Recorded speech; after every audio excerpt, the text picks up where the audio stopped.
विद्यार्थीगण, आइए व्याख्या के अगले क्रम में केकई का अनुताप शीर्षक के तीसरे भाग की व्याख्या शुरू करते हैं। कहते आते थे यही अभी नरदेही। रानी केकई कहती हैं राम से कि अब तक नरदेही अर्थात मनुष्य के शरीर को धारण करने वाले लोग इस संसार में यही कहते आते थे, माता न कुमाता, कि माता कभी कुमाता अर्थात बुरी माता नहीं हो सकती है। पुत्र कुपुत्र भले ही पुत्र बुरा निकल जाए, किंतु माता कभी बुरी नहीं हो सकती है।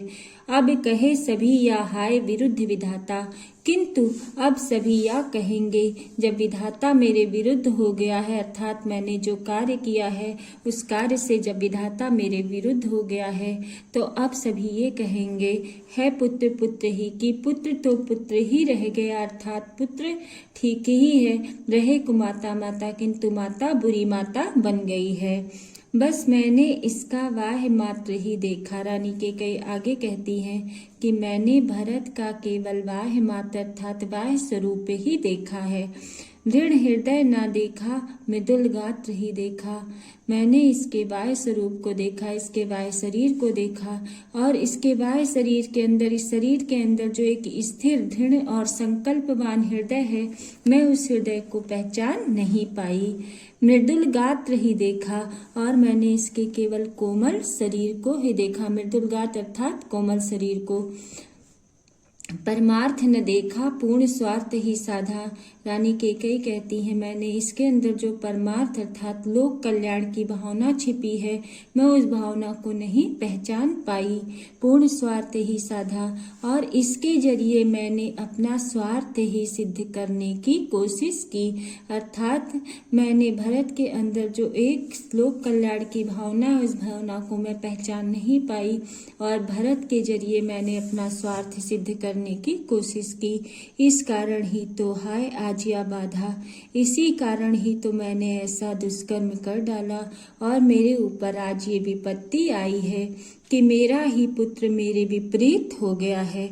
युग युग तक चलती रहे कठोर कहानी। रानी केकई कहती है अब युगों युगों तक लोग इस कठोर कहानी को दोहराते रहेंगे।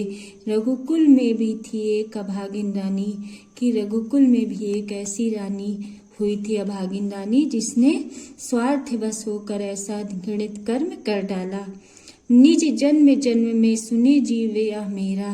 रानी केकई कहती है निज जन्म में, अपने हर जन्म में मैं अपने इस जीव को अर्थात अपने प्राणों को धिक्कारती रहूंगी।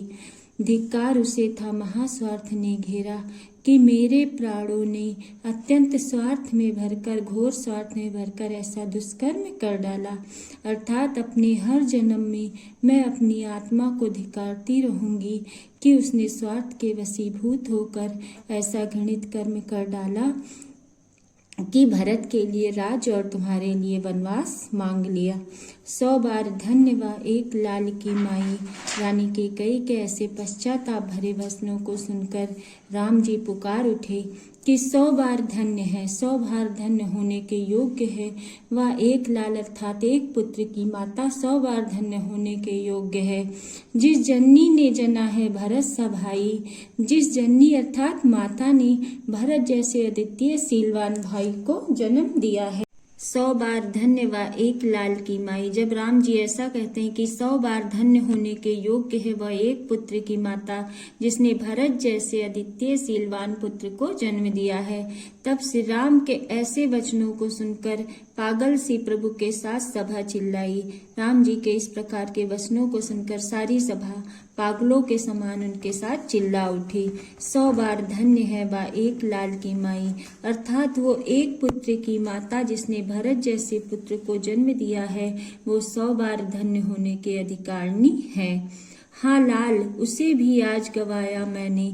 जब राम जी ऐसा कहते हैं कि 100 बार धन्य है वह एक पुत्र की माता, तो उनके इस वचनों को सुनकर रानी के कई पश्चाताप में भरकर कहते हाँ लाल अर्थात कैसा पुत्र, उसे भी आज गवाया मैंने, उसे भी तो आज मैंने अपने कर्मों की वजह से, दुष्कर्म की वजह से खो दिया है। विकराल कुयस ही यहाँ कमाया मैंने, और उसे खोकर मैंने विकराल अर्थात भयानक कुयस अपयस ही मैंने कमा लिया। अर्थात मैंने जो दुष्कर्म किया है उस कर्म की वजह से मैंने अपने भरत जैसे पुत्र को भी खो दिया है, और उसके साथ साथ मैंने महान अपयस भी कमा लिया है। निज स्वर्ग उसी पर वार दिया था मैंने। रानी कैकेयी कहती हैं, अपना स्वर्ग अर्थात अपनी हर खुशी को मैंने उसी पुत्र पर, उसी भरत पर न्यौछावर कर दिया था। हर तुम तक से अधिकार लिया था मैंने, और तुमसे भी मैंने तुम्हारा राजगद्दी प्राप्त करने का अधिकार उसी पुत्र के कारण मैंने छीन लिया था। पर वही आज या दीन हुआ रोता है, किंतु आज मेरा वही पुत्र, वही भरत दीन के समान तुम्हारे सामने बैठा हुआ रो रहा है। संकित सबसे धृत हरिण तुल्य होता है, और जैसे एक धृत अर्थात पकड़ा हुआ हिरण तुल्य हिरण के समान परेशान हो रहा है। अर्थात जैसा एक पकड़ा हुआ हिरण हर पल आशंकित रहता है कि अगले क्षण उसके साथ क्या होने वाला है, उसी प्रकार आज मेरा ये पुत्र भरत सबको शंका की दृष्टि से देख रहा है कि अगले क्षण इसके साथ क्या फैसला होने वाला है इसके प्रति।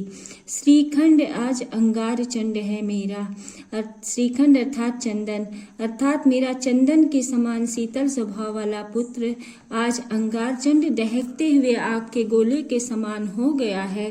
अर्थात मेरा जो शीतल स्वभाव वाला पुत्र था आज अंगार के गोले के समान दहक रहा है, विपरीत स्वभाव वाला हो गया है। तो इससे बढ़कर कौन सा दंड है मेरा? तो मेरे लिए इससे बढ़कर और कौन सा दंड है कि जो मेरा एक शीतल स्वभाव वाला पुत्र था वो मेरे लिए अत्यंत विपरीत स्वभाव वाला हो गया है।